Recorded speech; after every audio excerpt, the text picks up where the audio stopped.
শীতকাল, মাঘ মাস, কনকনে শীত, স্ত্রীর সাথে রিলেশন করার পর দেখা যায় রাত 12টায় মাঘ মাসের কনকনে শীতে বুড়া গেছে গোসল করতে পুকুরে। কে কইছে এই কষ্ট করতে?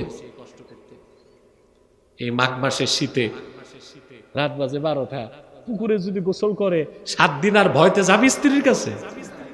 কথা বলে। আরে ভাই, আপনার সাথে সাথে গোসল ফরজ না, আপনার উপর কখন গোসল ফরজ? এখন আপনাদের মধ্যে একটা ভুল মাসালা আছে, বলে দিব। আপনারা যখন বিয়ে শাদী করেন স্ত্রীর কাছে যান, হ্যাঁ? আরে ভাই যান তো লজ্জা পান কেন? যান না? এখন গোসল ফরজ হয় না? তা আপনারা মনে করেন আপনারা নাপাক হয়ে গেছেন, তাই মনে করেন না? দেখছি শতকরা 88 জন বক্তা ওয়াজে বসে এই কথাই কয়, যখন বিবির কাছে যাবেন গোসল ফরজ হবে, নাপাক থাকবেন, নামাজ পড়বেন না। আরে ভাই, মুমিন তো কখনোই নাপাক হয় না, তো বিবির কাছে গেলে কেমনে নাপাক হয়?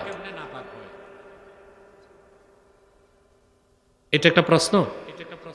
কথা বলেন, আপনাদের মনে জাগছে এটা? মুমিন কখনো নাপাক হয় না যতক্ষণ ঈমান আছে।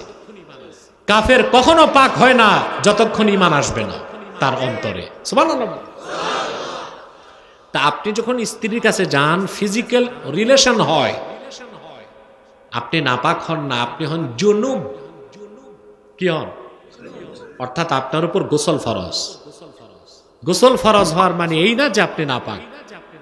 আপনার উপর কি গোসল কি? তাই নাপাক বলবেন? বলবেন জুনুবি। কি বলবেন? অর্থাৎ আমার উপর গোসল ফরজ হয়েছে। আরেকটা মাসালা বলে দিই, শীতকাল। কথা বলেন। Closely related with our daily life, আমাদের দৈনন্দিন জীবনের সাথে খুব সম্পৃক্ত। শীতকাল, মাঘ মাস, কনকনে শীত, স্ত্রীর সাথে রিলেশন করার পর দেখা যায় রাত 12টায় মাঘ মাসের কনকনে শীতে বুড়া গেছে গোসল করতে পুকুরে। কে কইছে এই কষ্ট করতে? এই মাঘ মাসের শীতে রাত বাজে 12টা, পুকুরে যদি গোসল করে 7 দিন আর ভয়তে যাবি স্ত্রীর কাছে? কথা বলে। আরে ভাই, আপনার সাথে সাথে গোসল ফরজ না, আপনার উপর কখন গোসল ফরজ? ইদা দাখালা ওয়াক্তুল ফাজরে,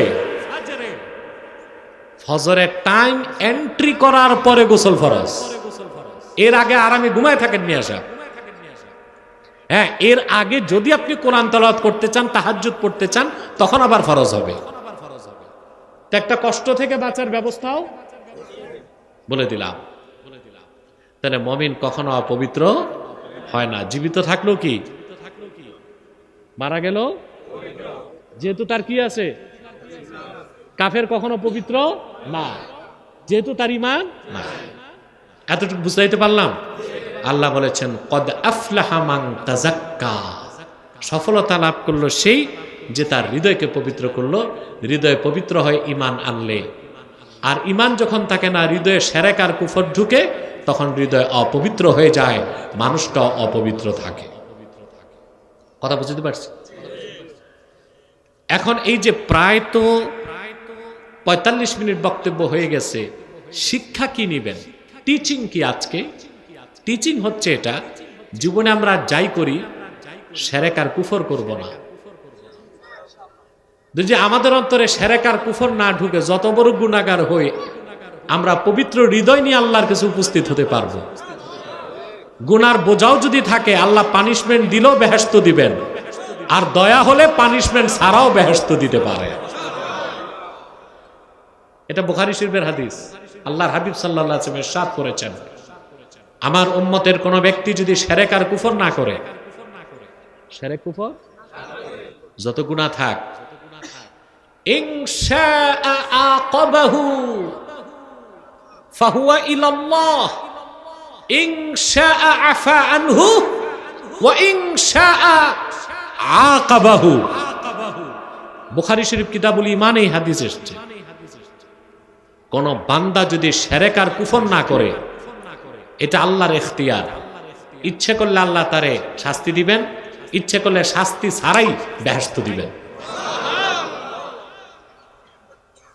কিন্তু কোন ব্যক্তি যদি পাহাড় সমান সোনার উপর আল্লাহর রাস্তায় দান করে, জনহিতকর কাজ করে, সত্য কথা বলে, মানুষের ক্ষতি না করে, ভালো ভালো নীতিবাক্য আওড়ায়, চরিত্র ধরে রাখছে, কিন্তু ঈমান যদি না থাকে, আমল নামায় শিরক আর কুফর থাকলে কোনদিনও সে আল্লাহর জান্নাতে প্রবেশ করতে পারবে না।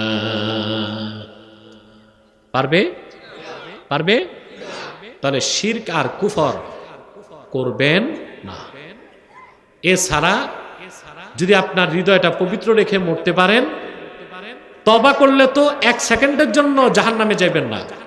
তওবা যদি নাও করতে পারেন, জাহান্নামে গেলেও অনন্তকালের জন্য আল্লাহ পরে বেহেশত দিবেন।